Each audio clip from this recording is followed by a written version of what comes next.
difference. So I think it's really easy for someone to look at your position and be, similar to what you're saying, like, I want that. I want that. I want to make that much. And I want to be able to influence that many people.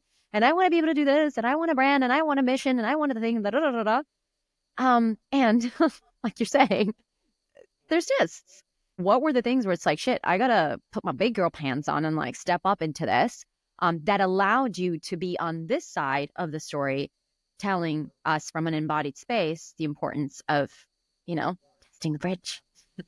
Yeah. Well, I would really say that there were different identities of who I was in my life. There's different phases of my identity, of how I related back to myself. A big part of this is identity work and really realizing like I'm the only one that's going to make my life something. There's no villain. There's no hero. I'm the one. And every single person I identify as a villain or a hero is a projected thing I do to make myself less responsible for my life. Like, this really is the test every time. Am I going to give someone else the responsibility, or am I going to take it? Welcome to It's Not What You Think, the podcast that takes you on a transformative journey to rewrite your story of greatness and reawaken your soul's purpose. I'm your host, Celine DaCosta, a subconscious mind expert, master coach, and believer in the limitless power and magic that lives within all of us.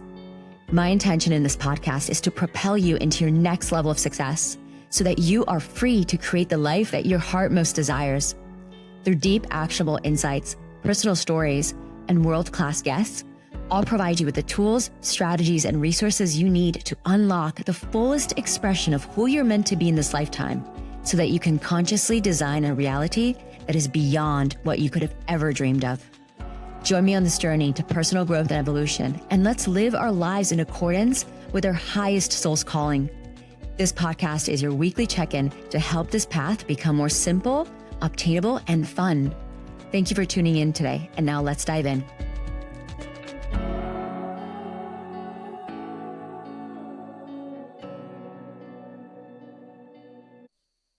Hello, family, and welcome back to the podcast. I have an incredibly special guest today that I'm just so excited to introduce you to, Miss Melanie Ann Layer. Welcome to the podcast.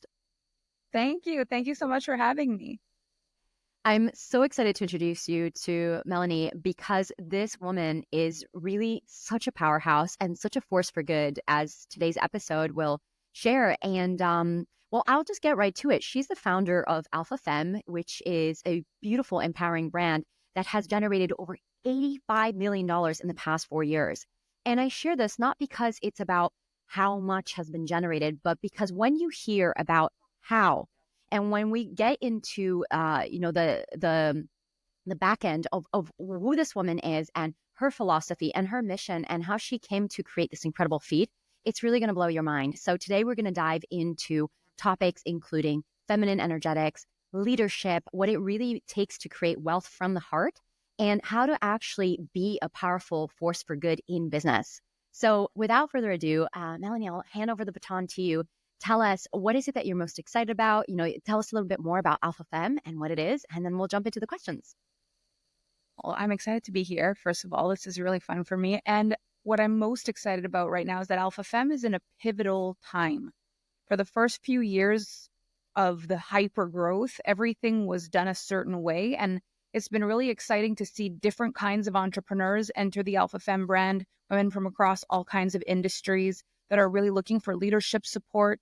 That social media is also evolving so much across so many different platforms that even non-entrepreneurs are needing to really refine their social media, their selling. So the brand is kind of expanding, not only globally, like all over the world, but globally across all professions, which I'm finding really exciting. So different kinds of conversations are showing up in the brand, and I'm really excited about that. I feel like it's just become so multidimensional.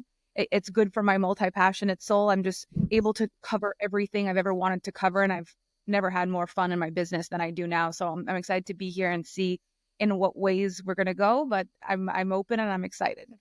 Beautiful, beautiful. Well, let's dive into, one of the things that Alpha Femme is known for is its teachings on feminine energetics and leadership. And I know we're definitely going to be touching into these topics today. So what I like to do before we talk about these topics like feminine leadership and energetics, can you define what is that to you, so that we're all on the same page when we start to dive deeper into this rabbit hole. Yeah, and I feel like the way that I explain it tends to be a little different than what people expect. So I'm glad I have this opportunity. So first things first, it's not like men and women. It really is masculine energetics, feminine energetics. Every person in the world has a balance of masculine, feminine energetics, and they find their identity somewhere in that balance. So when a person doesn't have a lot of faith, either in other people or in God, Mother Nature, the universe, they tend to really feel very responsible for everything, in the sense where if I don't do it, nobody's going to do it. If I don't make this work, no one's going to make it work for me. If I'm not the one doing it, it's not going to happen. And so this is a very result-driven way of being. And it's not that it's good or bad or right or wrong. It's just that it takes a lot of outpour of energy. And so for the people who are very comfortable and at home in this kind of energy, it's not a problem.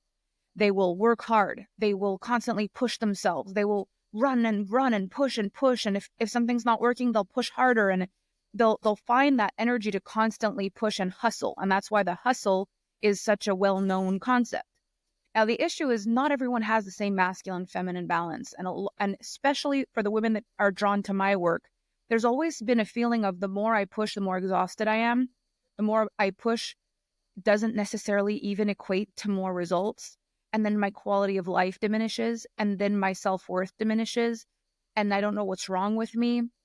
And so what happened in my life is that I discovered the power of feminine energetics, which is actually faith-based action.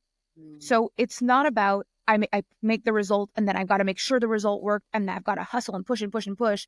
It's I give my absolute best, but then I go and I enjoy my life, I fill my cup, and I let the work that I did run its course. Then I check back in with it and I go do my best again. But then I go do my best life. I live my life. I replenish my energy. I do what I've got to do in my life to feel complete, full, and happy. And then I go back to what I've got to do. There's this ebb and flow. I take the action, but then I'm not glued to the response. I'm not glued to the result. I'm not defining my value based on the result. I'm actually more interested in what I'm doing than the immediate outcome. And so feminine energetics are very much more like the compound effect. You know, you do something and the work that you put in, you're not expecting it to pan out tomorrow. You know, and you understand energetic concepts that are like, if you put in work with all of your heart, with no blocks, no going a little less so you don't get hurt, no pushing harder so that you don't fail. If you just go with your full best self and you do that, you're going to create momentum. And when the momentum kicks in, it starts to have a life of its own. And you start to have this energy. This is feminine energetics. Feminine energetics is also inertia. So for example, if you're on the highway going really fast and you have to take an off ramp, you're going to take your foot off the gas to take the off ramp. You're not going to take the off ramp as fast as you were on the highway. You're going to take your foot off in order to take the curve because you understand energetics, inertia. You're going fast already. You got to take your foot off the gas. Feminine energetics is understanding intuitive inertia and energy, knowing if I don't take my foot off the gas, I'm going to burn out. I'm going to go too fast. I'm going to go like it's not actually more is not necessarily more. Sometimes overdoing it overdoes it. Sometimes you click it too long, you get dry chicken. Like you can't, it's not better to just do more all the time. And so it's a very mature, intuitive, energetically sound way of managing energy and of making sure that the amount of energy that's hitting the things you want are hitting it at the exact speed, frequency, power that you want it to, so that it's just right in the way that you meet people, in the way that you speak to people, and the actions you make in your business, in the moves you make, and your ability to lean back, in the offer you make, and your ability to lean back, like understanding those energies. That's more the balance of masculine and feminine. Masculine is you take the action. Feminine is what's the energy of what comes next. Mm-hmm, mm-hmm. Thank you. You know, it's beautiful because when you speak into this, I can feel what you're saying, right? Like it's speaking in energetics, like I can feel the frequency at what you're saying, and it's ringing as truth in my body. And as you know, in the back of my head, I'm also like, okay, but anyone who's listening to this that isn't feeling it or is feeling it, but wants to have a little bit more like psycho, educational material, I'm going to ask the following question, which is that a lot of people, in our society, and a lot of women, that are and you work with them, so have grown up in a paradigm where we have been conditioned to be very masculine, like take the actions, do the thing, keep going, persist, go, go, go, go, go. Mhm. And I believe, part of why your brand has taken, has blown up the way that it does is because there is this collective hunger to transition, especially for us in female bodies. Like we want to operate from that space of female energetics because it's natural to us. It's natural to who we are as just feminine beings. And what I have found is that, gosh, when you're like in this place of, okay, I'm conditioned to do it this way. And then, seeing like a role model like yourself, for example, who's planted in the other side of that. And then there's this gap in between. And a lot of women could say, well, I know that what Melanie's saying, like I can feel that this is correct. I can feel this is right for me. But like, how, right? And it'd be really amazing if you could share either like from your journey as well as, your journey just supporting other women with it, what it looks like if we were to shine the light and break it down for somebody who is not fully understanding it but feels the truth of this. Like, what does it look like to go from operating in a masculine paradigm and, becoming aware, like knowing like this is happening and I don't want this. I want it to be like this. What does the journey look like to really fully come into that place of plugging into it? Like, I'm in my intuition, I'm in my heart, I'm in that, I can feel the inertia, I can feel these things. Because I can even sense like listeners on the other end of this thing being like, what, how? So can we demystify that for them? Well, one of my favorite sayings that drives people entirely nuts until they're exactly where I expected them to be, as I tell people, you're going to wonder how to do it until you wonder how you did it. Mm-hmm. So it's not, this is the whole point of feminine energetics. It's like if I'm on the highway with you, I'm in the car with you, and we're about to take the off ramp, and I say, take your foot off the gas. And you're like, well, how's the car going to keep moving? And I'm like, just take your foot off the gas now, quick, or else we're going to crash. You're like, but just explain to me how this works. We're going to crash. Doesn't matter how it works. What matters is that you decide and you surrender if it does feel right and say, let me go on a journey of testing this out in my life and see how it feels. It's a journey of surrendering. You can't understand it with your mind. That's the whole point of it. And so there's a lot of benefit to masculine energetics because they are logical. They make sense. They create a lot of safety and security, dependability. You're able to make a goal and hit the goal. You make a goal that's predictable. You figure out a plan. You execute the plan. You hit the goal. You make another plan. All makes sense. Mm-hmm. Feminine energetics isn't like that. Feminine energetics is like, even if you wanted to know what you were actually capable of, you couldn't dream it up. Like, I could not have imagined doing what I did. I never put on a vision board to have these kinds of results. Never, never, never. I did not aim for this at all. I did not try to have these results. What I did is I let Mother Nature, God, the universe, show me what I was capable of. I trusted that if I gave my best, I would be given an energetic match for that. And so many mentors that tried to give me a plan or tried to give me the masculine energetics, I felt it. My body was like, this is not it. This is not right. I fought against everything I was learning, but not from a bad place, just from like, I think I've got to follow what my soul is telling me. And I developed a body of work in the meantime that's very unique and unlike what else is out there, apart from students who've worked with me and who now kind of model my work. But what's so magical about this is that it's not just about learning from someone else how to duplicate a result. It's how to learn yourself and your relationship with God, Mother Nature, the universe, so that you can actually do your best, get out of the need for validation. It's such a big, to be honest, I'm going to tell you this, it's such a big thing to do what I suggest. And there's some people who really get it, but there's a lot of people in the world right now that just want a quick fix to get rich, to get fit, to get this, to get like whatever it is that they want it, they want it quick, they want it now. Those are not my people. The people that tend to come into the Alpha Femme world want to be someone. They don't just want to have something. They don't want to get something. They don't want to do something. They want to be someone. They want to be someone in their family, in their lineage, they want to leave a legacy behind. They want to be remembered. They want to do something that's going to be remembered. It's not just about like, I did that and it worked. It's like, this is the person I became. And I say, money or success are the byproduct of the woman you become. That's what Alpha Femme is about. And so it's about releasing the need for validation that often makes us choose the masculine thing. It's like, well, if I do this, I'll get it. I'll get accolades. I'll get seen. I'll get known. Rather than the energetics, I'll feel fulfilled. Such a different energy. It's letting go of the ego and going more into like the deep gratitude. It's not like I'm so good, look at what I did. It's look what came through me when I stopped trying to control it. I wondered how I'd do it until I wonder how I did it. It's not about what I did, it's about who I became. I can tell you who I became. And it's like all the actions that I took being who I became started working way more than all the actions I was taking when I was not who I am right now. With this level of emotional intelligence and spiritual maturity, with this level of focus and poise and patience and eloquence and communication and forgiveness and leadership and everything that I've become has opened doors for me I never thought that they could. And ultimately, people hiring you, people buying from you, that's their decision. So I've put the same amount of work out there, but people have responded to me entirely differently. Where one person would have said yes, 10 people have said yes. Where I would have been an energetic match for a person at a certain level of power and income and self-belief, I'm now an energetic match for a very different person.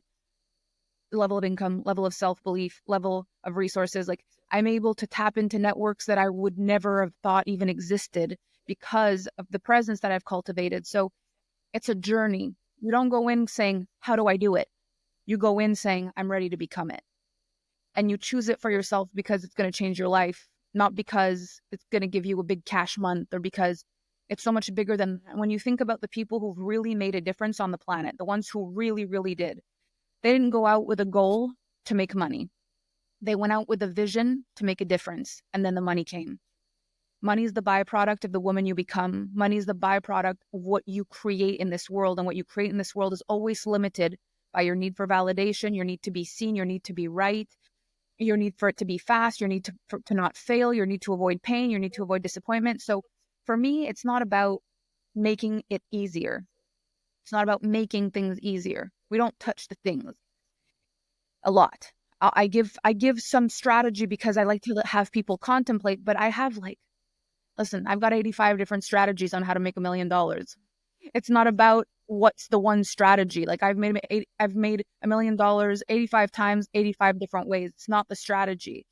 It's who you are that makes it the strategies work. That's what I care to do with people. Because no matter what happens to you in your life, no matter, anything could happen. You could lose your footing for a second. You could be a part of a difficult economy. You could, money isn't permanent. Money isn't permanent. But the skills that you acquire and the person you become, no one can take that from you. And you can rebuild and rebirth in any season of your life with what you learn. And so I really value people who value their presence and who they are in this world. And I feel like there's an energetic match to the people who choose to grow that way. Mm-hmm. I love this. Thank you. When you were speaking those last few words, I had my grandmother come into the field, and my grandmother, she's still alive. God bless her. She's like one of the wisest, most heart open women that I know. And there's something she used to say to me since I was a little girl that just came up with that. My grandmother never made it past grade school, but she's just so wise. I've heard stories about you talk about your grandmother. So, like wise grandmothers. Yeah. And she would say, your education, okay, I'm not educated. And that can be taken away from me, but my heart, no one can ever touch. And it just reminded me of that. Like there's so much, the money, the fame, the followers, the whatever things can be taken away, but there's something intangible, which is what you're speaking into, that when you become it, it is just like, it's unshakable, and it can't be taken away. And something else that, as you were speaking into this, that was coming through me is, I'm a huge fan of the hero's journey and Joseph Campbell, and just I've studied the hero's journeys in so many shapes and forms and sizes. And I've also studied it down the shamanic track. And when, they talk about cycles and the medicine wheel, and the ways that, we go from birth to, dark night of the soul, and then surrendering, and then rebirth, and that whole cycle of us becoming and evolving, spiraling up into higher and higher versions of ourselves. And I think specifically of a shamanic teaching that I received around the death and rebirth process, and how we come to a place, it's part of the hero's journey, where spirit, God, Mother Nature, universe is calling. It's calling us to step up into our bigger mission. And we're afraid and we're scared. We're like, no. And then there's a whole process that can literally be mapped out of resisting and then being like, okay, fine, I'll do it. And then when you say, okay, fine, I'll do it, it takes you down the whole path of needing to look at your shadows and the darkness and your biggest fears, and just kind of like that crunchy underworld space before, like the jaguar, you arise back up, and now you have all of your gifts. And what do you do with your gifts? You need to share your gifts, right? And so that's a bit of the cycle and putting them out there in the world. And something that I am in feeling you're going to have some very good insight on is that space where you're like, okay, fuck it, I'll do it. I'm in the dark night of the soul. I'm going to do it. Okay, fine. But the surrender piece that you've spoken into, gosh, it's like every time I read about it, every time I see it, and in my own experiences and people that I know, it's always so like, ouch. It's so like, God, do I really need to get down on my knees and feel like I'm going to die in order to surrender? And I remember seeing you shared about this. I forget where you've spoken about this before, around like, you don't have to like break down and just crash completely every time you want to elevate, evolve. So I'm really curious to hear your take on this surrender process. If it's kind of like, suck it up, it's going to be hard and it's going to hurt, or if it does get more graceful, easier. I know it's such a silly question to even ask you, but how do we surrender? But like, for people that are like, but how the fuck do I let go without needing to like get down on my knees and feel like I'm dying? Is there a more graceful way to do this? And how can we, surrender and let go and step into that deeper calling in a way that isn't just, we've talked about briefly about, your story. For those who don't know, you've gone bankrupt. You were sleeping in the front, like in your car. You've had like a serious past. And so to you, I know that you know this. And so I'm just curious to like, how can we go from it being more graceful? Does that make sense? Yes. So the first thing I want to say is, again, how is like, you're going to wonder how until you wonder how you did it. It won't matter. It's not going to be like that. That's why you got to surrender, because it's not good. No matter how amazing you are, you don't know how to do this. So let go. Like, that's really what surrendering is. It's saying there's no amount of masculine that's going to help you do this tomorrow. There's no amount of hustle that's going to make this easier. And as a matter of fact, it tends to be harder. So I'm going to give you a very tangible example. You have a toddler and it's time to go to sleep. They just surrendered to the sleep. They'd be asleep very soon, but they don't surrender to the sleep. They try to figure out how to make you change your mind about the fact that it's bedtime. And so they go in with 5 more minutes, and they go in with, I need a pee, and I need a snack, and I need a juice, and I can't sleep, and there's a monster under my bed. And the next, and it's complicated and it's difficult, and they're resisting and they're trying not to go to sleep. Why? Because they don't feel like it. They don't want to miss out. They're whatever, they're afraid of something. This is us. Like, why aren't you surrendering? Because you're afraid of some sort of pain. Like, there's a pain that you don't want to feel somewhere. And so you think that with your humanness and your strength and your core, your Hercules will, that you're going to overcome something that's not even there yet. So what surrender is faith. Faith in God, Mother Nature, the universe, but also faith that if there really is something really difficult to go through, going to have to go through it. But that ultimately, if you don't resist it like a toddler, you probably won't go through something as hard as if you're clawing to get out of bed. If you surrender, it's usually smoother, but we're so afraid that we don't let ourselves surrender. We don't want to experience the thing. And so that's why so many spiritual teachers and all the wise souls, they teach you how to surrender. That it's what they do. They show you how to have faith. They show you how to surrender so that you don't claw the carpet. Like, so that you don't freak out and you actually say, okay, well, what's the plan then? If this isn't what was supposed to happen, what would you have me do, God, Mother Nature, the universe? What's the plan you have in store for me, God, Mother Nature, the universe? What would you like me to see that I'm not seeing, God, Mother Nature, the universe? And so I often give the example that people tend to not believe that they can just surrender at any point in their life and just completely change their life. They think they've got to hustle. It's like, if this isn't working, I need to push it instead of, these are the two thoughts. It's like, if I really want this, am I giving my best? Yes. So can I continue to give my best and trust that the compound effect is going to kick in? Yeah, but it didn't work today. I understand that. But can I trust that the compound effect is going to kick in if I continuously do my best and I continuously have faith, and this all comes from the right place within me? And if I feel like I could be doing better, if there's better, I'll do better, but not more, just better. Like, let me refine my skills. Let me continue this compound effect. Let me trust that it's impossible to continue giving your heart and soul from a place of sheer alignment and will to something that doesn't eventually break through. It's just that, let me just keep doing it. They're like, but what if it doesn't work? Okay, so you don't have faith. So now you're going to push harder and try harder and burn yourself out. Now there's nothing left of you. Now you're on your knees. So there really only is two choices. You surrender or you push until you end up on your knees. But either way, you're going to bounce back. Like a phoenix rising from the ashes, you will find yourself again through the dark night of the soul where you thought you were going to die, or from an insightful moment of wisdom where you learn the kind of intuition, inertia, compound effect, feminine energetics, where you can tell and you have the strength to let go because you know you're going to be okay, because you know you're supported, because you know you're held, and because you know you survive this stuff. And so it really just depends how much masculine energy is running the show or how much feminine energy is running the show. Am I willing to let God, Mother Nature, the universe tell me, go to sleep, sleep on it, rest on it, breathe. You're going to be okay, and trust that?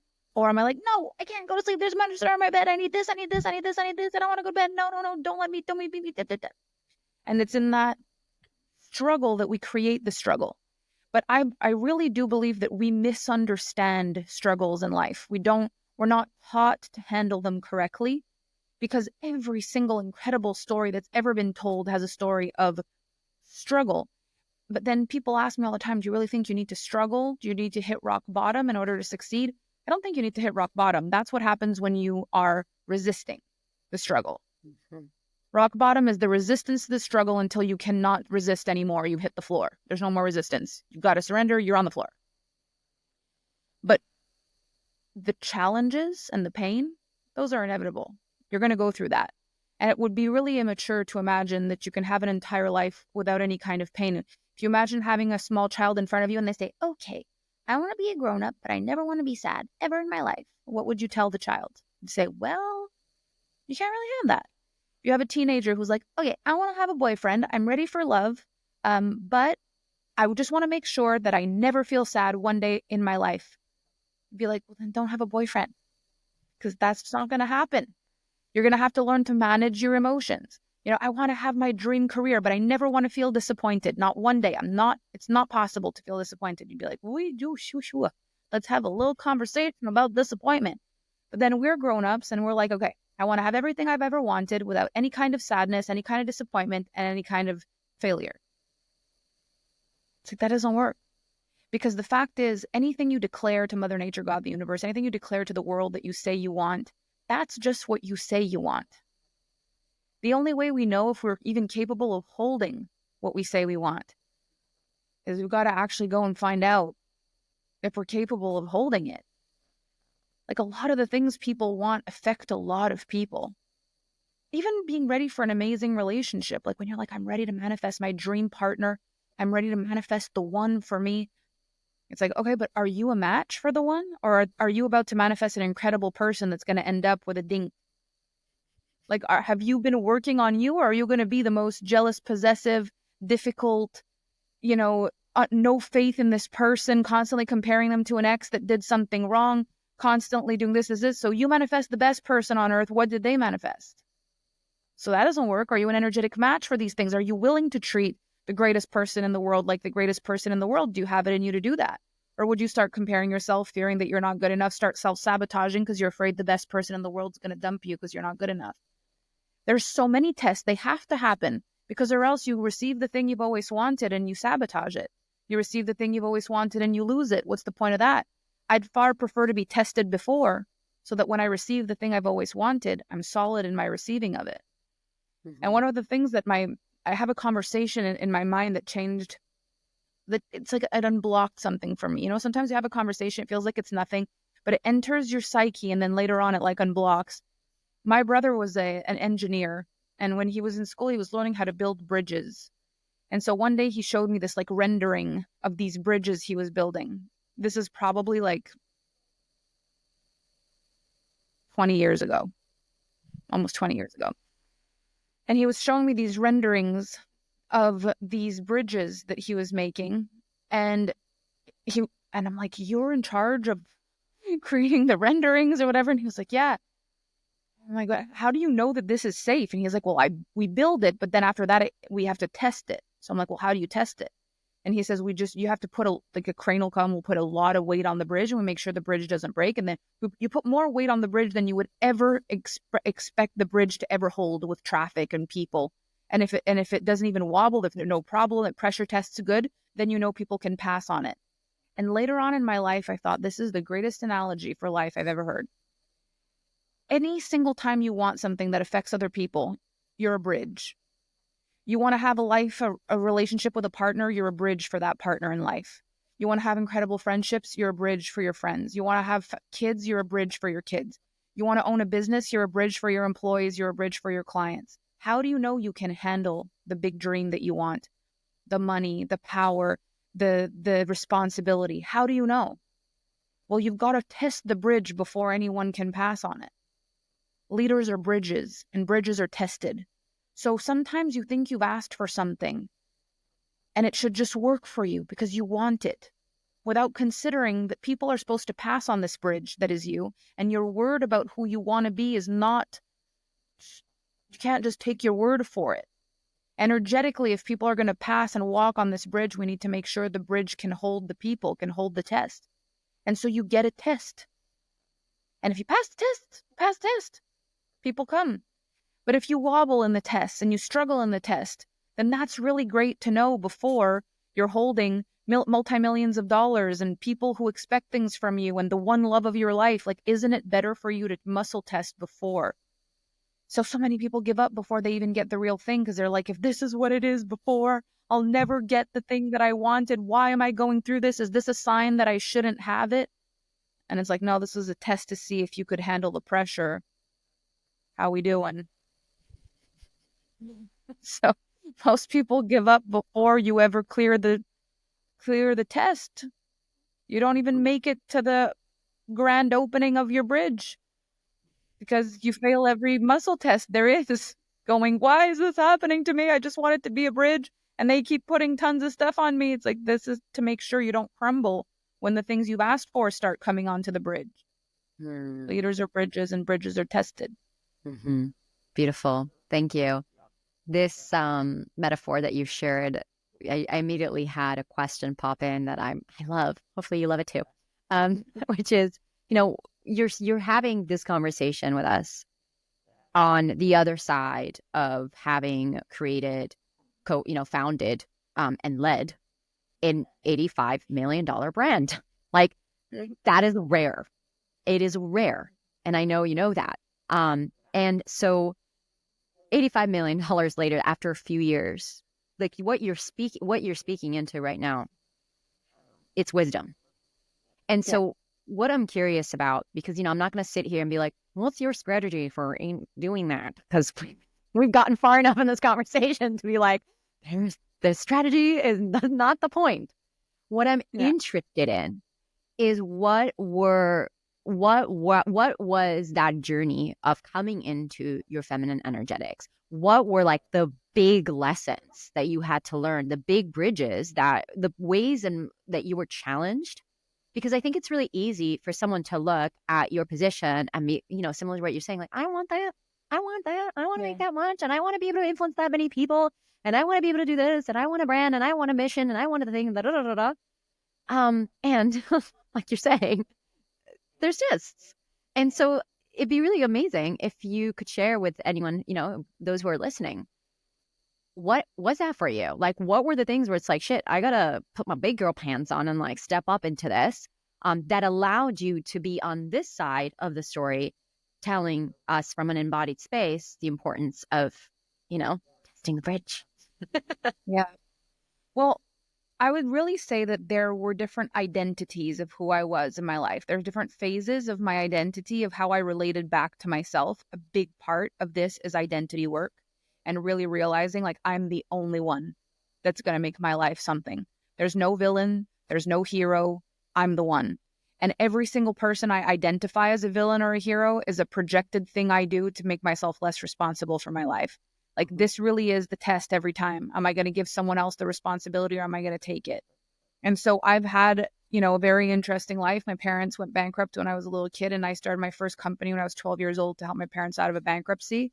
I was the eldest sister of 3 kids. I often went without, so my siblings had what they needed. I really gave my heart and soul to my family. And when my parents got out of the bankruptcy, although I'm sure there was some deep, deep love for me, there was also this feeling of guilt and shame anytime they looked at me. And so they kind of like pushed me out. And so they started getting back on their feet and immediately just kind of went into being great parents to my siblings. And I just felt really resentful that I'd given so much and that I was getting this feeling of like, okay, thank you. Let's not think about what we've done or what we've asked for. Or, when we look at you, my dad once said to me, when I look at you, I feel guilty. And it broke my heart. It's like, that's the last thing I wanted when I did all of this. That's not what I wanted. And so I ended up feeling so resentful of my family. And I felt like I was just an outcast of it that I self-sabotaged my life entirely. I literally just destroyed any chance that I had at that point of becoming anything good. I dropped out of high school. I ended up with all the wrong boyfriends, seeking some kind of validation from somebody. I don't know what. Took all the wrong jobs, had all the wrong friends, and just kept self-sabotaging until I was 25 years old, sleeping in the front seat of a Honda Civic. Like that's literally, I just got to the edge. But my identity at that point was a person who overgives and does everything right for everybody and is so nice and so giving and so caring, and nobody cares and people are not nice to me, and no matter how much I give, I always get the short end of the stick and nobody cares about me, and people will use me. Like this was nonstop. And I had been through some very difficult things in my life, also abuse and all kinds of things that really, really pushed that forward of I'm not worthy and I'm not good enough. And I did not have a good relationship with faith whatsoever. I thought if there is a God, that I'm in this blind spot. Like either it's an imperfect God that's just forgotten. And then I'd look at all the people that were suffering and think it's not possible that this many people. I associated so much more with the people who suffered and that life wasn't fair. And I didn't like the people who had it easy. And it was a very different identity. And I went through the dark night of the soul because I was resisting faith's presence in my life. Like I was going to war with faith at this point. So I resisted it like crazy. And when you resist, you end up on your knees. It's just the way that it is. And so I ended up sleeping in the front seat of my car in like January, February, March in Canada, which is like minus something weather and snowstorms and no food, no nothing, just freezing in my car, and got to the point of the edge of my rope. And it was just like, I don't know what else to do. And I had this moment, this life-changing moment in the front seat of my car that really started to change my trajectory. And that's when I started really learning about feminine energetics. That's when I really started learning about relationships, gratitude. And at first it really bugged me. I was like, how are you supposed to be grateful when your whole life's a mess and the memories in your head hurt you and the trauma in your body makes it hard to sleep and you're mad at everybody and nothing works? Like, grateful for what? And so the journey of reconnecting and identifying as a person that was different, that was changing. And I love this part of the story because I remember once, this is one of the first times that I got, because ever since I have had a lot of like, well, people call them downloads, but it felt like a voice that wasn't mine said something, and I wrote it down, and it served me forever. But it said, live your life the way you want to tell the story in hindsight. Mm. And the thought I had at that moment was like, what if one day I get a job and I become employee of the month at this job and I get a promotion or something, and I get to tell people that I had this journey where I almost lost myself, and instead I found something, and that I end up inspiring everyone at work. And I had that thought from the front seat of my car, and it really inspired me, becoming employee of the month, not becoming a person who creates an $85 million brand, just being a person who could inspire the people in our workplace. And that kind of started changing my mind. Every day I was like, how would I want to tell the story of today if I get out of this one day and I can tell the story about it? And I started living my life that way. I would want to say that I learned something, that I studied something, that I was grateful for stuff. So I started practicing gratitude. I started studying the law of attraction. I started studying manifestation, energetics, masculine, feminine energetics, relationships. And all of a sudden, my life just started to change. And it went on a very different trajectory. And I started manifesting different things to respond to in my life. And so very slowly but surely, I started realizing what was going on, what was happening, because then people started asking me, what's going on? What happened? How did you do this? And so what I realized is there are four really main identities that I had to work with. From being a victim in every of the areas. So I was victimized with money. I was victimized with power, because it was like, you're going to have to because you're strong enough, we're never going to ask you how you're doing, and you're going to take on way too much responsibility than you're supposed to. Because you're able to make money, you're going to get to work and you're going to provide. You're 12 years old, no problem. That's your job now. I was victimized with the badassery, like being able to do it. Like, you'll do it. You'll do it. You'll do the homework. You'll do the bath times. You'll do this. You can handle it. You can do it. You'll do it, So, and then also just like expectation of, you're the older sister. You're the one, you should know better. You should be able to do it. And then also even like sexually and being abused and things like that was very difficult to ever believe that any kind of power was good for me, because it felt like any kind of power I ended up being punished for. That was part of my identity. And so as I completely started to transform, I reconnected with these different parts of me, which I've coined the goddess, the badass, the boss, and the one. And what these really are is like, the badass is the one that gets things done, but doesn't get taken advantage of. She gets things done, but she has boundaries. The boss is the one that makes money, but doesn't have to give the money to everybody. She generates money, she creates money, she expands money, she chooses the right people to work with, she pays everyone extremely well, she does what she's got to do with money, money multiplies in her presence, but she's not guilty and ashamed and struggling with pennies just to try to give as least as possible or hide under her wealth so that no one comes for anything. She's a boss. She knows how to handle the money, and she's generous with the money, but it never runs out, like the boss energy. The goddess, which is the one who can handle her feelings and her sexuality, her sensuality, and her magnetism. That being the one, magic on legs, that energy that people can't get enough of, is not dangerous. As a matter of fact, it's the most powerful thing on earth. And the biggest overarching identity, which is, I am the one. Understanding responsibility. Understanding I'm not going to hide from myself. I'm going to learn how to be stronger for this. I'm not going to play smaller so the bad things don't happen to me. I'm going to get bigger so I can handle the bad things. Because if they come, it's for a reason. I can handle it. Becoming bigger, becoming stronger, becoming more capable, and really being able to learn how important I am and how much I matter on my own without having to need validation from other people. And what that changed for me is when I realized I matter, everything started to filter through that. People aren't mad at me because I don't matter. They're mad at me because I do matter. People aren't offended by me because I don't matter. They're offended because I do matter. People aren't bullying me because I don't matter. They bully me because I do matter. It changed the perspective on everything. It gave me more compassion, more love, more trust, more faith. And these are the things that I've focused on the most. And so when people ask me, how do you do it?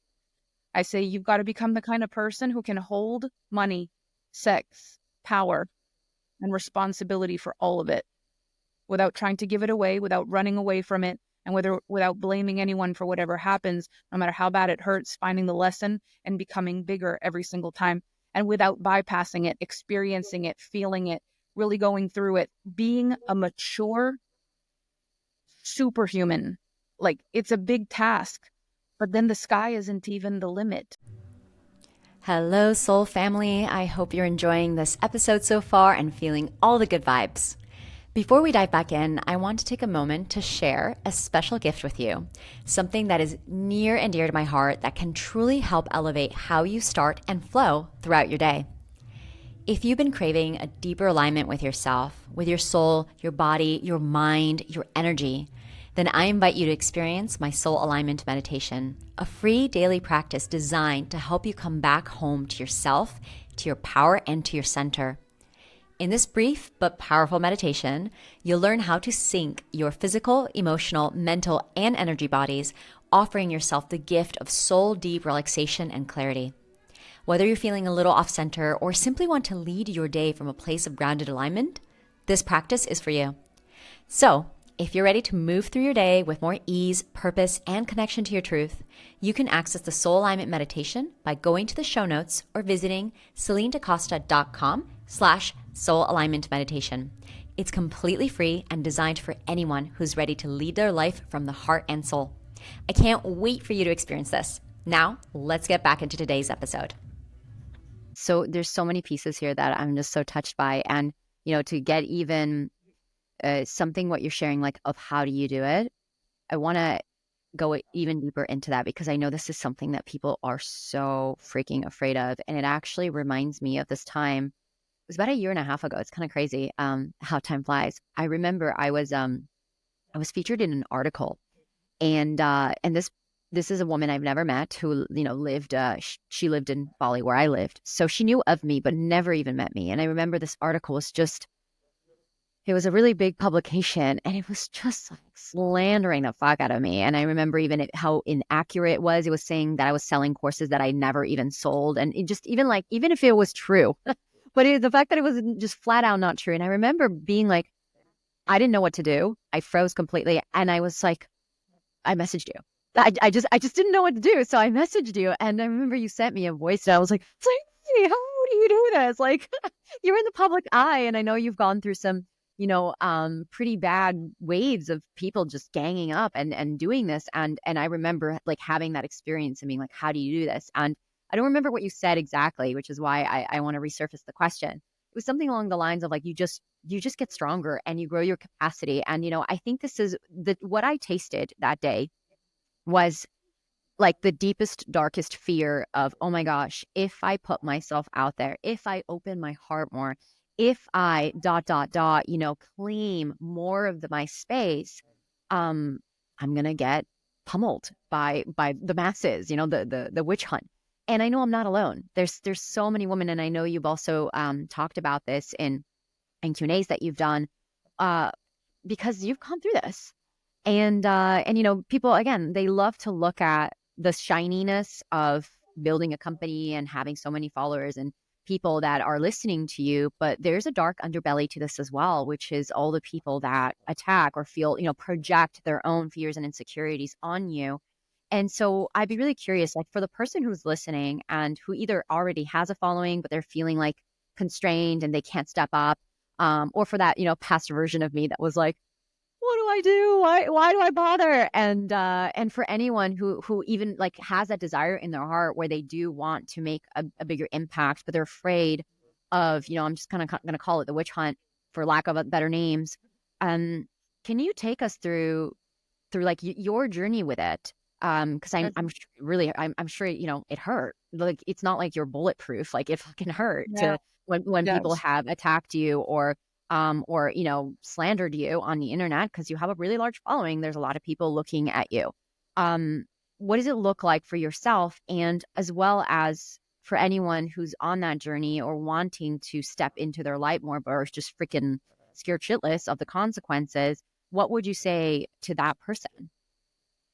So the difficult thing is we know what we want and we know what we fear.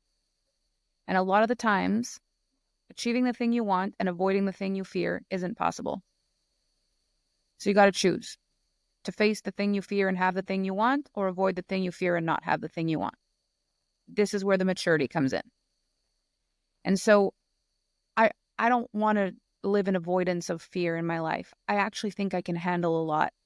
And when I say leaders are bridges and bridges are tested, the more you're tested in your life, the more you realize you can hold. So what you said is you attracted or you manifested your biggest fear. Mm-hmm. And the thing is, I think we have to attract our biggest fear, because what we're literally saying is, I could survive anything except for that. And so Mother Nature, God, the universe say, well, then we've got a muscle test for that. You say you can't achieve it. And if it's true that you can't survive it, then we can't give you what you're asking for. You need to be able to handle this if you want what you're asking for. And this is the thing you are saying really loud. We're taking you for face value. You're saying, I cannot handle it if that happens. So we've got to test it. Maybe you're full of crap. Maybe you can handle it. And if you can, we'll move on. Moving on. You've handled it. Let's keep going. And if you're right, well, better end to this all right now. Why would we go any further if that's the breaking point? So that's the reason we attract our fears, is because we literally claim, if this happened, I wouldn't go any further. What's the point in giving you everything if we already know what the breaking point would be? You have to test the breaking point. My biggest fear in my entire life was going bankrupt, because my parents went bankrupt when I was 12 and it completely destroyed my life. That's what it felt like to me. My dad became a shadow of who he used to be. My mom left and went to work, and I'd had a stay-at-home mom all my life, and all of a sudden I felt like I'd become one. Like I lost all the pleasure, all the safety, all the things that made me who I was. They felt like they just all left because of a bankruptcy. And so I lived with the fear of going bankrupt from the age of 12 years old. And then I was bankrupt when I was 25. But I had to go bankrupt, because or else I would have feared bankruptcy my entire life. But the craziest thing is, I didn't know what bankruptcy was until I was 12. And I feared it from 12 to 25. And then the time it took for me to be pardoned from my bankruptcy, which is 7 years in Canada, and the time it took for me to be pardoned from my bankruptcy, I'd become a self-made multimillionaire. So it's like the thing I feared was not going to break me, but I needed to know that. The thing that you feared didn't break you, but you needed to know that. So the fact is, if you really do fear cancel culture, you fear people not liking you, it's got to happen that they don't like you. It's got to happen that you get caught up in something like this for your own well-being, because I don't fear bankruptcy anymore. And I don't fear public hate either. It's like, I've built a multi-million-dollar business that's helped people all over the world. You've built a hate thread. We each build what matters to us. I'm proud of what I've built. I'm not interested anymore. Like, say it, do it if it makes you feel better. And if you think you're protecting people, protect them. Go for it. I know my heart. I'm not afraid of it anymore. And so because I'm not afraid of it anymore, I don't fear it and play smaller, or I just kind of trust. It's like, if there's another level of this that I'm actually maybe not capable of, it's going to show up whether I want it or not, whether I'm careful or not. So let me just get stronger. If it's got to show up, no resistance. And if it's going to come, it's going to come.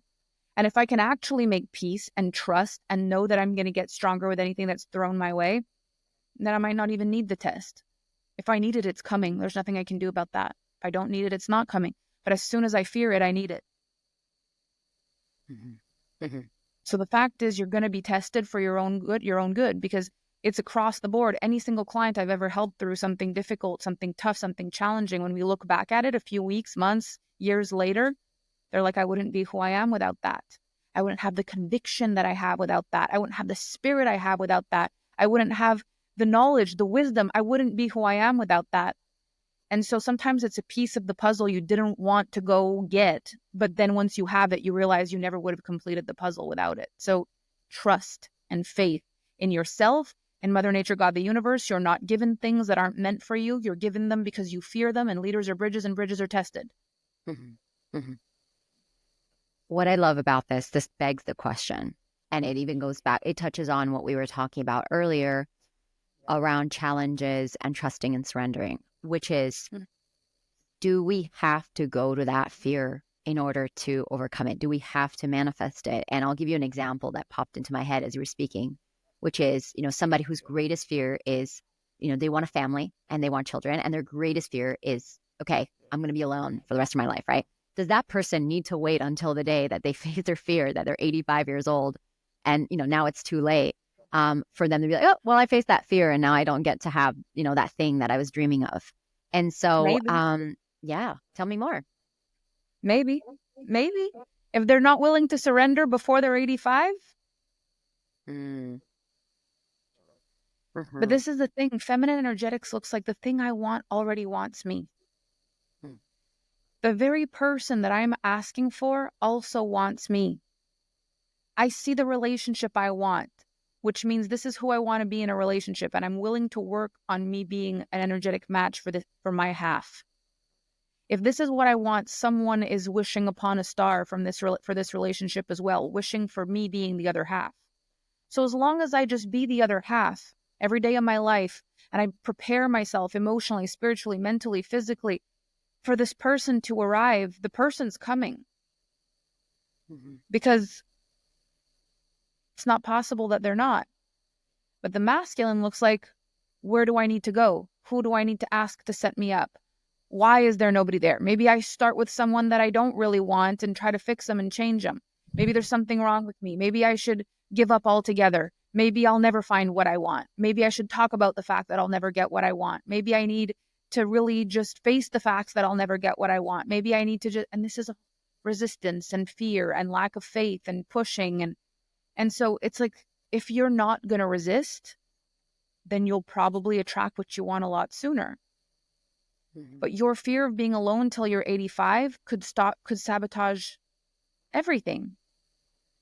But it's like, if you trust you're going to love your life, you trust your life is going to be a masterpiece, you trust there's an energetic match person for you in this universe, you're going to stop doing strange things that you would only do when you fear someone's not coming.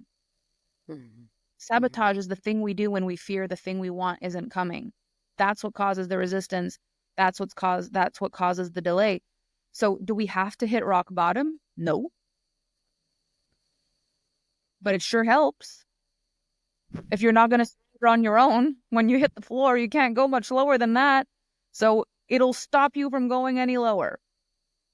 So if you don't have the will, the strength, the capacity, the maturity, the emotional intelligence, the spiritual maturity to surrender and get down on your knees because you're ready to surrender yourself, you will fight to the death until life puts you on your knees. And then you'll pray, you'll hope, you'll wish, you'll say, okay, fine, I surrender. So why not just willingly, in the quietness of your spirit, surrender and say, what would I be doing if I believed everything I ever wanted was coming? What would I be preparing for? It's the difference between preparing for the thing you already know is coming versus trying to be good enough for the thing you fear will never come.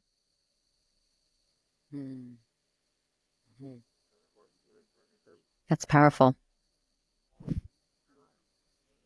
Yeah, like when you think of an Olympian, an Olympian prepares for the thing they know there is coming. They're not thinking they're not good enough for the thing they imagine will never come. They'll never find the dedication, the conviction, the strength, the willpower if they imagine they're never going to win. There's got to be a knowing deep in your spirit that the thing is coming so that the things that you do are in alignment with that. As long as there's doubt, you'll be working harder to disprove the doubt than you ever will be aligning to the truth, aligning to the desire. It takes energy no matter what. Takes energy to fight against your beliefs, to try to be good enough for something you've decided you're not good enough at. And it takes energy to align with something you have faith in. But one requires mental stamina and capacity and courage. And the other one requires hustle and strength and grit. But their power either way, it's just when you understand the masculine and the feminine dynamics and you understand what it takes to strengthen a masculine muscle versus what it takes to strengthen a feminine muscle, you change your practices. And so feminine practices are contemplation, actually thinking differently. Like if you were to slice me in half now in comparison to who I was when my whole life was upside down, the biggest thing you would find is the energy in my head and the energy in my heart has changed. The things I feel and the things I think. The things I think, the things I feel, you'd be able to see a dark hole of despair in my thoughts and a dark hole of despair in my feelings. And now you're able to see like a whimsical fairy tale garden that's just growing at warp speed in my mind and just like a self-perpetual love machine in my heart that's just constantly, connecting and responding to what I love and what I desire and what I believe in and what I've got conviction in. That's what really changed. And so many people want to change what they're doing without changing the mind and the heart. It's like, that's the hustle. That's when it's like you're not putting the energy towards what you're doing. You're going to have to fight against your mind and your heart. You're going to have to work twice as hard. If you aligned your mind and your heart with it, you'd be in synergy. You'd go so much further with the same amount of energy. So it's really immersing yourself in these conversations and not having the typical education mindset, which is like, I need to go and learn these things. If I learned these things, I'd know these things and I'd be fixed. It's like, I want to study this. I want to become this. I want to be that. I want to think of these things. I want to immerse myself in this. This is who I want to be. It stops becoming a line in the sand you can cross and then you get a golden star or a blue Peter badge. Like you didn't just you did it. I'm doing it. I'm becoming it. It's constant personal and transpersonal growth and change and transformation nonstop, and more growth leads to more growth leads to more growth. Because I do think a lot of people think or imagine that success is a moment. It's the moment that you made it. And I think a lot of us are sold that. And I thought that. I always thought, like, if I ever became successful at this, if I became a millionaire at this or something, people would talk about me for the rest of time. Like I'd be set. But that's not how it goes. It's you make it, and then you've got to make it again and again and again and again. The people who bought from me on my first million, and there's people who stayed, but clients cycle. They go through all kinds of different things, all kinds of seasons of life. They want, it's not the same people that are going to spend 1 year and year 2 and year 3 and year 4 and year 5. It's like, you've got to find new people, new clients, new angles, new reasons. You've got to grow. You've got to change. If people are going to continue their journey with you, they've got to keep liking what you're doing. Your company has to evolve. Your product needs to evolve. Your service needs to evolve. You're bringing in new people. You're cycling. It's never just like, oh, we made it. You got to continue to make it. This is why Apple keeps creating new phones every year. If they just stopped making phones, they would stop doing what they do. If Taylor Swift stopped writing music, she wouldn't be at the top where she is now. Is the continuous growth and finding the power to know, not just can I hit this goal, but can I continue to be in alignment with it? Because making 1 million was huge for me. We hit the first million 14 minutes before midnight in 2018. And so when I woke up the next morning on January 1st, 2019, my PayPal said, year to date, 2019, $0. And I was like, what if I don't do it $1 million this year? Like, I have to start all over again. What if I don't do it? What if this was a one time? What if I only did it once in my whole life and it lasted 14 minutes? But then we did it again, and we did it again, and we did it again. And we did it again, and we did it again, and we did it again, we did it again, but not the same way, not with the same people, not with the same products, not with the same launches, not with the same strategies, because it's not what I did. It's who I was when I did it. It's not what I do. It's who I am when I do it. I didn't learn a strategy to make $1 million. I became a person who could strategize endless ways. And that's what I wish people knew, and what people would really understand and care about is, like, let me become the person who never runs out of ideas, willpower, capacity, thoughts, power, innovation. Let me work on the person, because that person will pay off forever. If I work on the way, all it takes is a different trend in the marketplace and I'm back to square one. Work on the woman. You'll always find the way. Mm-hmm. I love this. And, as you're speaking into everything that you've shared up until now, what I can really see, and I'm sure, those who are listening can also see, that these are the principles that you teach your clients, your students. People are learning these principles from you. They are applying them, and then they are creating a certain level of results in their lives. And also, from the outside, as I'm sure from the outside looking in, there is a huge group of people that's kind of like sitting on the outside of the bubble and being like, these women are just popping out of the woodworks.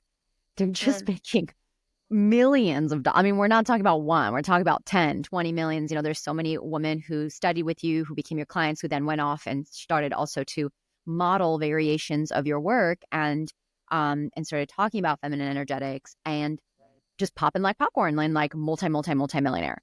from the outside looking in, there's a lot of people that are like, what the f- is this? How? You have, like, you know, we're in this world. I'm in this world. So to me, I'm like, yeah, that makes sense. Like, of course, like this totally makes sense. But I've also had conversations with people that are just scratching their heads being like, this is literally breaking my brain. Like, how? How is this possible? And for anyone who is on that side of the fence, just being like, you know what I mean?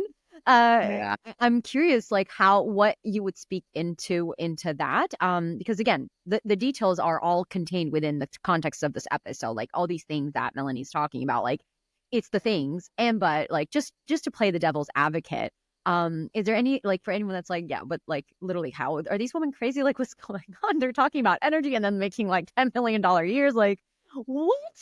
What would you say to them to kind of ease their you know, not to ease their skepticism, that's not the right word, but to help people conceptualize and build a bridge between this world that we're creating around energetics and allow, well, everything you've been talking about, and people on the outside being like, as you would, to reference you. Yeah. Kind of weird. Well, this is what I would say. Every single industry on earth has levels. So like the food industry has McDonald's and has Michelin star chefs. The hospitality industry has, you know, the luxury inn motel and also has the Four Seasons or the Aman hotels. You know, you look at the music industry and there's the people who sing for dollars at the subway station, and there's Taylor Swift. There's always a spectrum. No matter what, there's always a spectrum. But the difference between the people who kind of do it and the people who really make it is usually full immersion.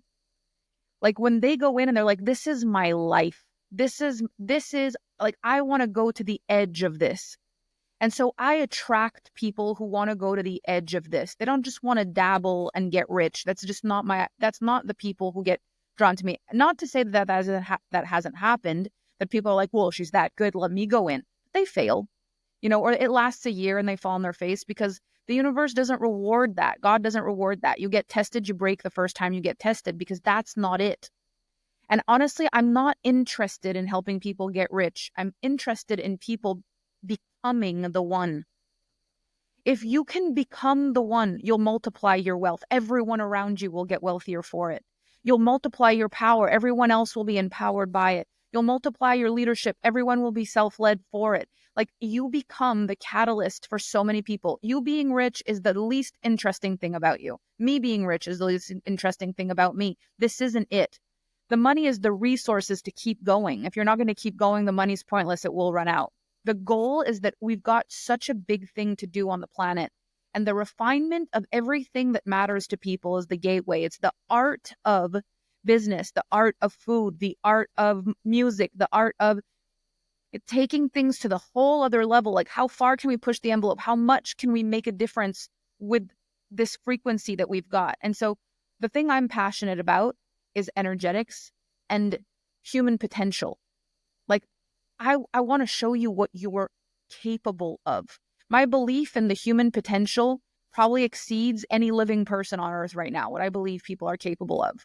I believe people are capable of huge things. And so I'm studying this like my life depends on it. And I'm really paving a path for people who are interested in either finding out what their potential is or who are willing to like come play in the field and see what's available for them. But anyone who's on the outside of it looking in, I would say, like, I can't sit at a Michelin star restaurant and replicate that dish. These people have been training for 30 years. So I could say, how did you make this taste this way? And the Michelin star chef will be like, study for 30 years and then, you know, love food the way I do. And then one day you might be able to produce something like that. And so it's the maturity to know you're not going to understand what this is about on the outside looking in. How could you? That's not how we understand things. We understand things when we jump right in. You want to know if the water's cold, you jump in. And you'll never understand how cold it is with a toe in. You'll just know how cold your toe was. You won't know how cold the water is for all of you. You'll just know what the tip of your toe felt like. You'll never know what it is unless you go in.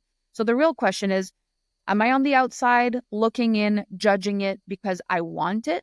Or am I on the outside judging it because I don't want it? And if you are on the outside judging it and not understanding it because you don't want it, I would suggest you turn the page and go find what you're in love with. Stop wasting your time. Life's too short.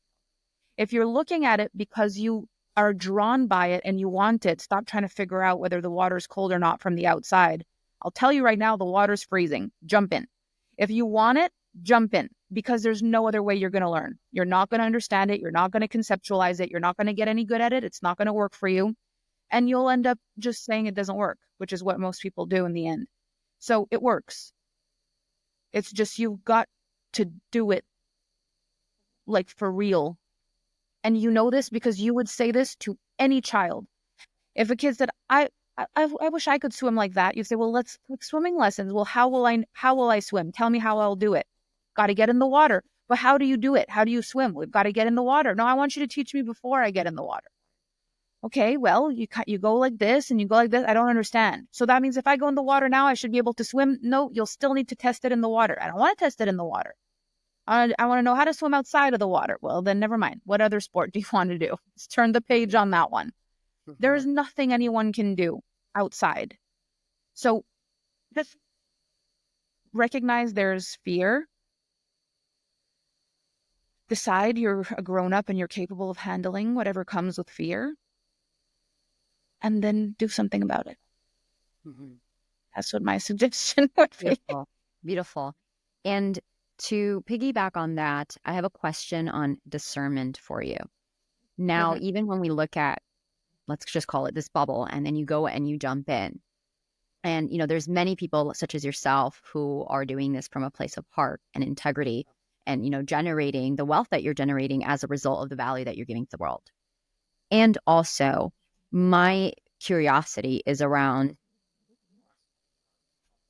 if there are people within this world that are making these crazy amounts of money talking about energetics, and even though they're talking about it, they're still actually hustling in the background. And sometimes it's, I think, for people, even people who are like, ooh, I want to be in this world, but who do I follow? Or whose courses do I take, or who do I work with? And might be asking the questions of like, oh, I'm going to go with this person, but actually this person is hustling. They are taking an inordinate amount of clients.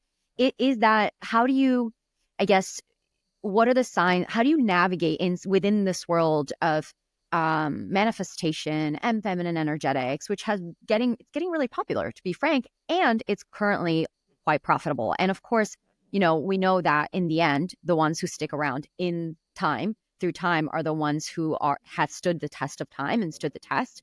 But right now it is like a bit of like a bubble that's forming.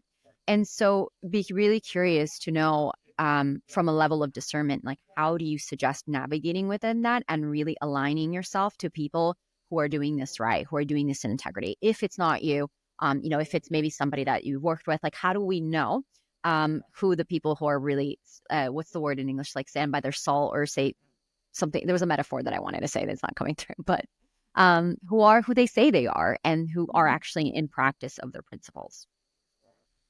Well, look, I'll tell you that on this journey here, I've met a lot of people that were not the right thing. I've hired so many people that on the back end, I was like, whoa, that's not right. That didn't stop me.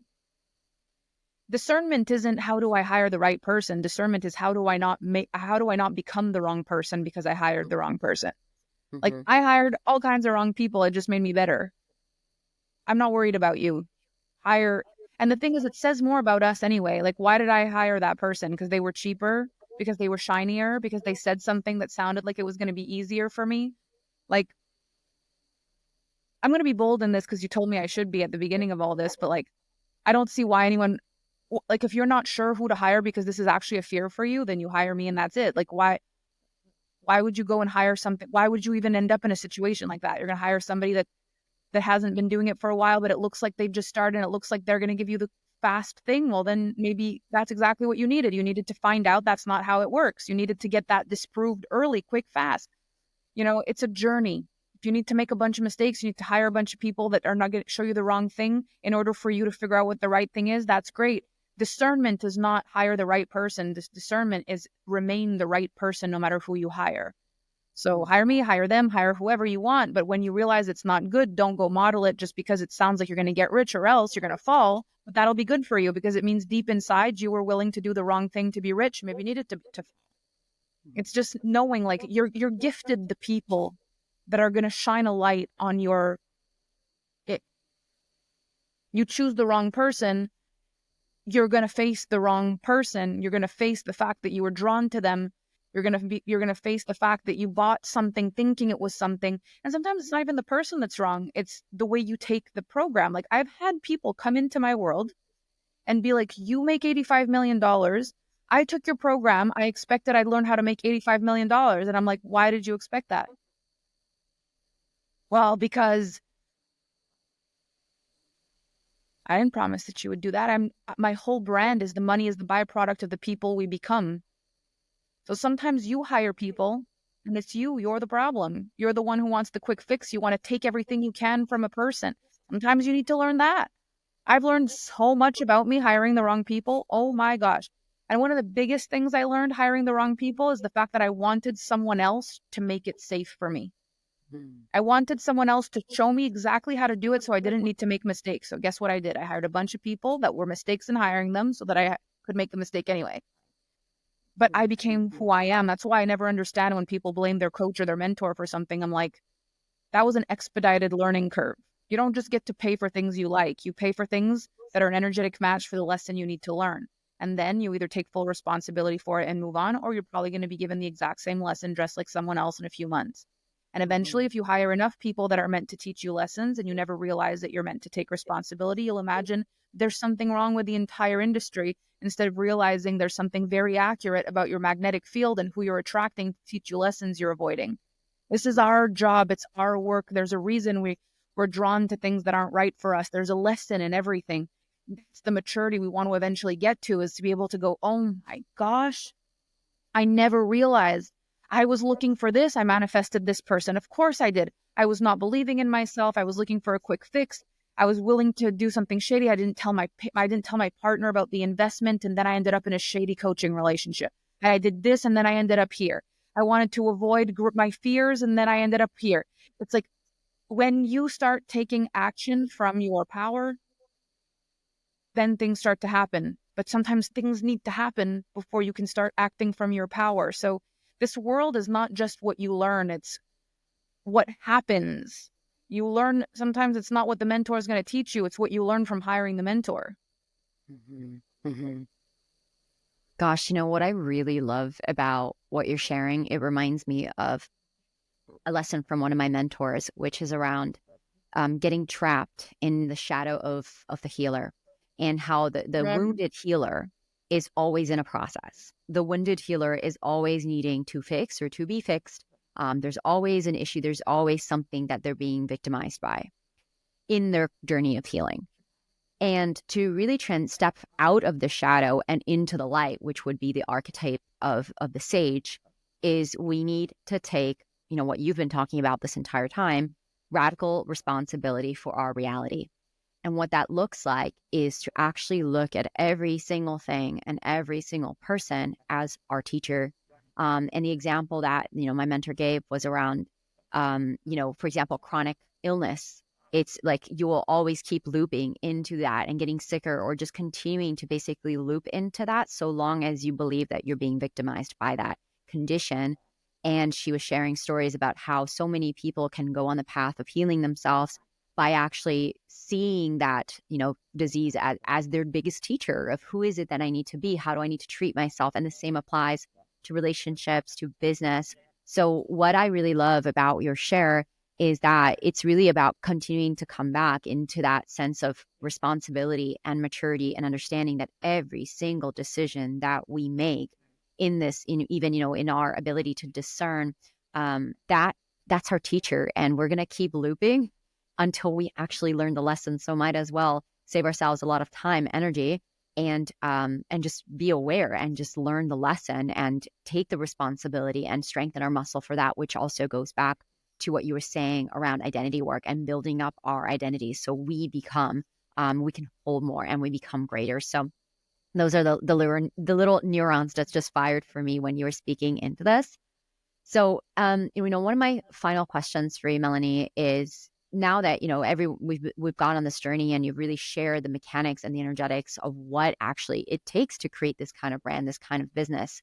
What I'm super curious about is, in your experience of getting here and going on this journey, what has been the most surprising, like mind blowing, this literally breaks my brain insight that you have had on this entire journey? I know you have many, but whatever one is like the one that's popping out at you is the one that wants to be spoken.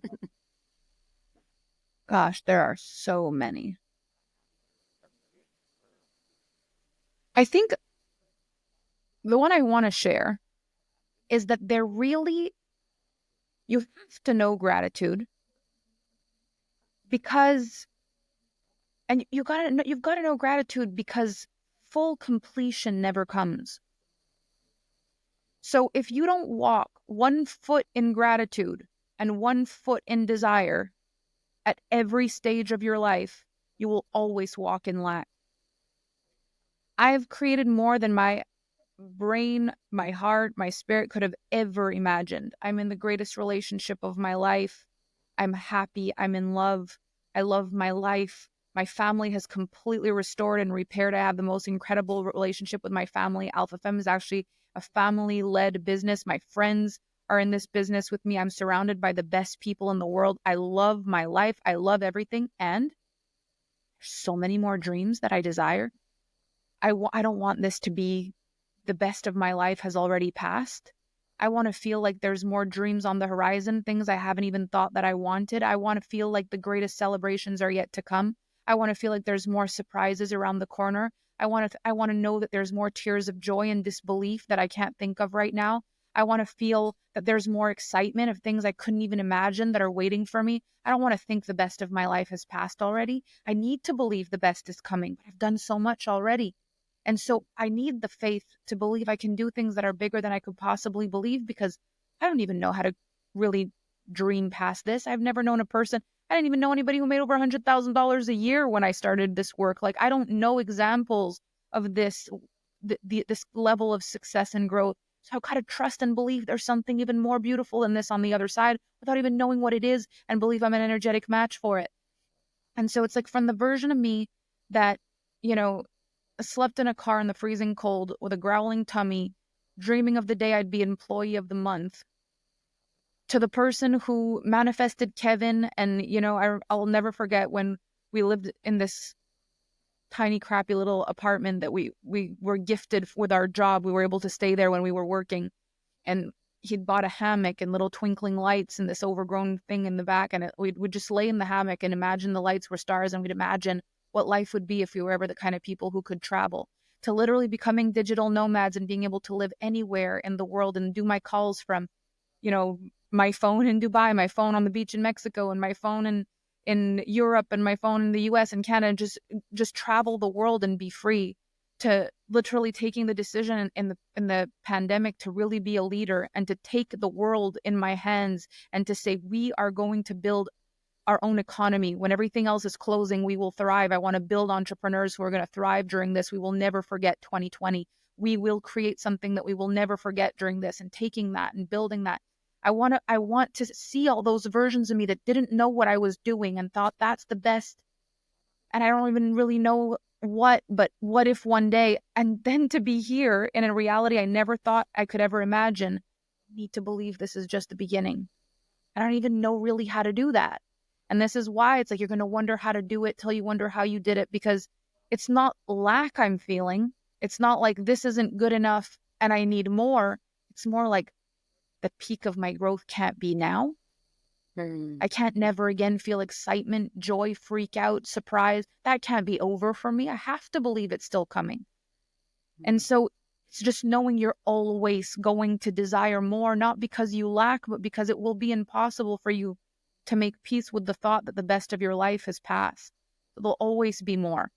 And if you know that, you can walk differently in your life, grateful for this season, excited for the next. 1 foot in gratitude, 1 foot in desire, the walk of evolution.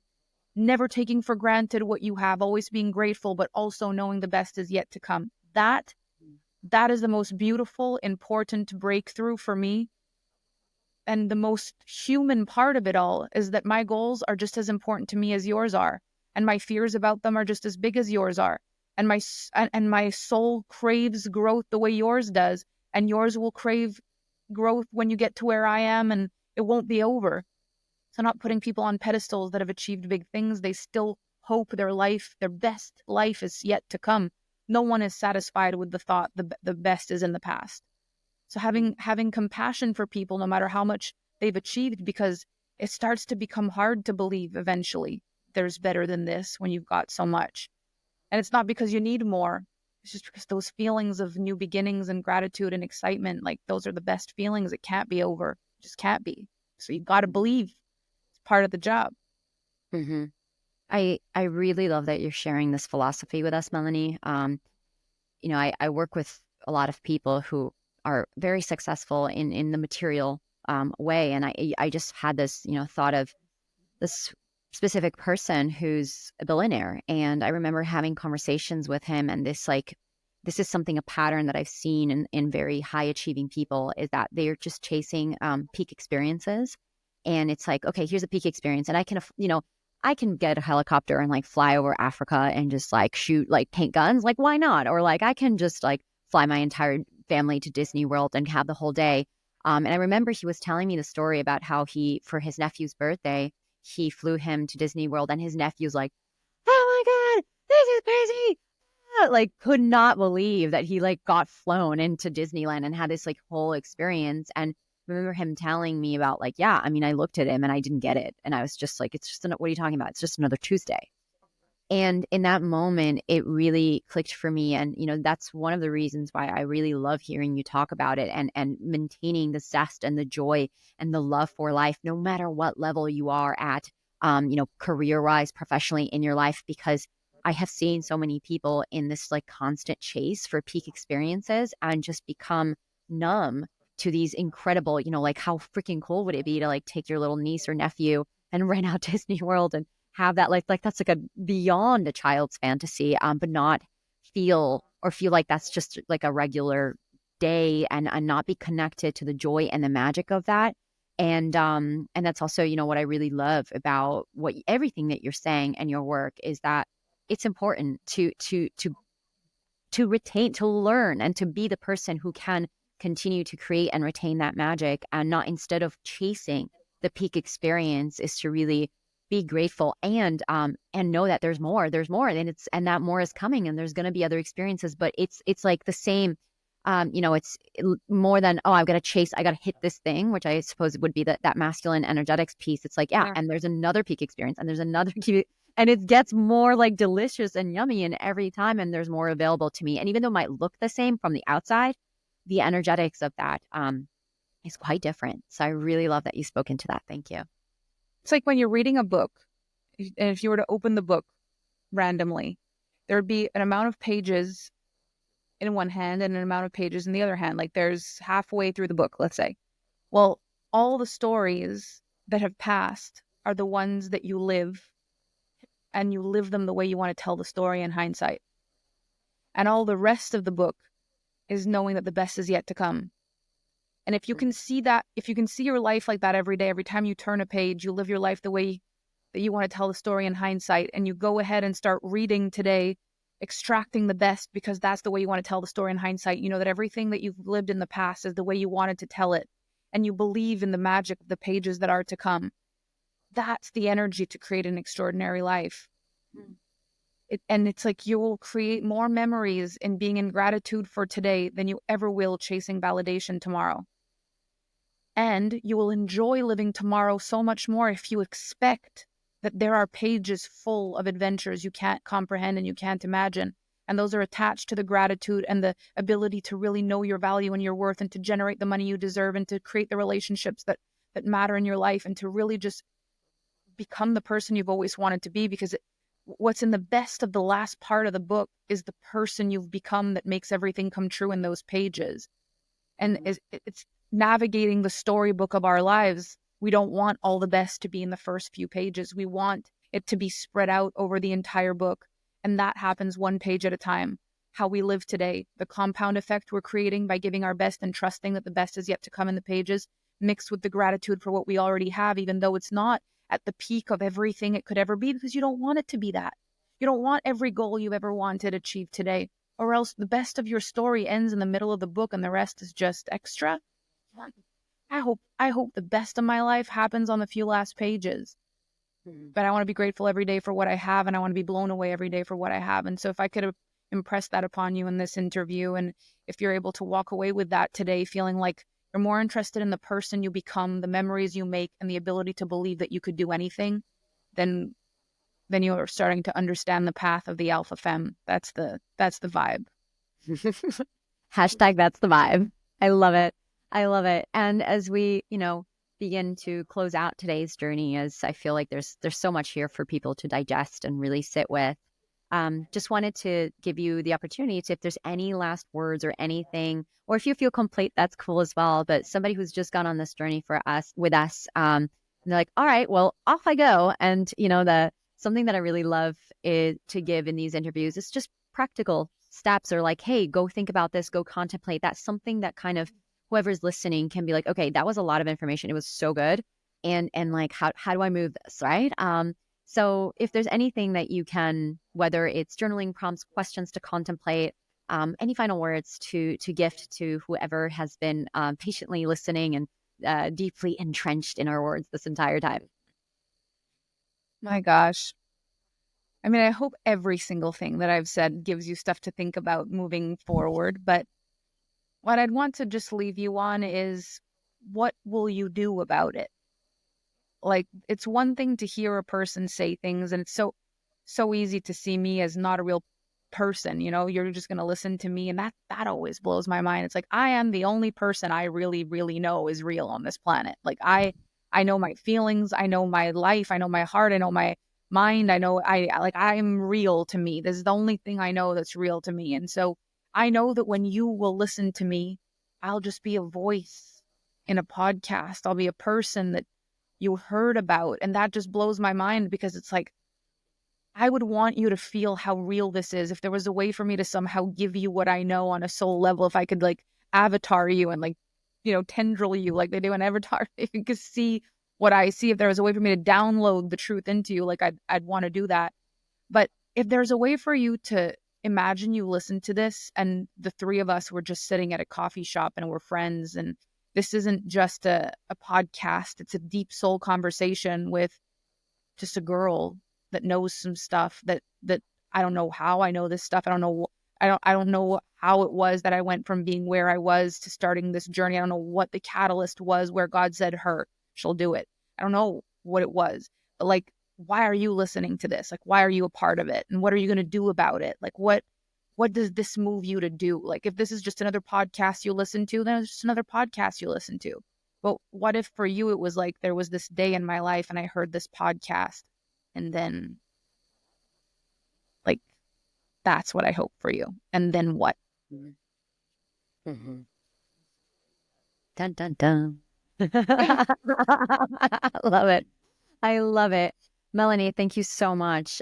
This was really, really special, and I'm so happy we got to have you on and have you just pour wisdom into us. And I'm sure, I hope everything you just said, I second that. Like, I put in my vote. So yay. Beautiful. Now, all your information is going to be, linked in the show notes. But for anyone who is like, okay, I'm in, where to find this chick? Where do we find you? So the wildest thing is, I've really built my entire business using Facebook and Instagram. I don't even have a website. It's really through relationships. And so I've built like 3 levels of working with me, if you may, that are like very simple. The whole core of my entire work is the Alpha Femme experience. That's what I wish every woman on earth could take. And then from developing, some people wanted more advanced mentoring with me. And so I created AFE Next. And some women were like, I want to make it in there one day, but I can't. What should I do? So I created the membership, which is like the taster test to start revving up to eventually one day get into the Alpha Femme experience. And so if you can do the Alpha Femme experience, like, that's where I would have you be. But to get to know about me more, you just follow me on social media, like Instagram on Alpha Femme, or on Melanie Ann Layer on Instagram, or just follow me on Facebook, Melanie Ann Layer. But it's one of those things where you just kind of like, you've got to move, because I'm just a passing energy in your life. I'm not running ads. You're not going to see me pop up a million times. I'm not going to constantly nonstop send you stuff. Like I'm living my life, and life is changing, and people's lives are changing, and things are moving. And it's like, if you follow me and you like it, like jump on it, do something, start moving, or else I'll just melt into the algorithm like anyone else on your social media, and the opportunity will pass. That's just the way it goes. So I would say, if you're interested in getting to know me more, follow me on social media. But if you don't interact or move, I'll disappear. So it's the magical, mystical way Fairy of in the forest. Come on, kids, or I'm going to disappear into the fairylands. That's what happens. That's what happens. I love it. I love it. And as always, for you who's listening, and, if you loved something and there was a really big insight on an aha moment that you had, please feel free to screenshot this and tag me and Melanie. Let us know what it is that you loved about today's episode. We'd love to hear from you. And so Melanie, that's it. That's it for today. Thank you so much for coming. Really appreciate your presence. Thank you. Thank you, beautiful humans, for tuning into today's episode of It's Not What You Think. If you loved what you received today, make sure to subscribe so that you don't miss out on future episodes, and leave us a review on Apple Podcasts, as it helps us reach even more amazing listeners like you. If we aren't already connected on social media, come receive even more tips and inspiration by following me on Instagram at Celine DaCosta, or visiting my website at CelineDaCosta.com. After listening to this episode, I invite you to take a few moments to reflect. What stood out to you? What were your key takeaways or breakthroughs? And if there was one action step you could take from this, what would it be? Thank you again for joining me on this journey. I'm sending you so much love, and I can't wait to connect in the next episode. Until then, keep sharing your unique gifts and living out your most magical life.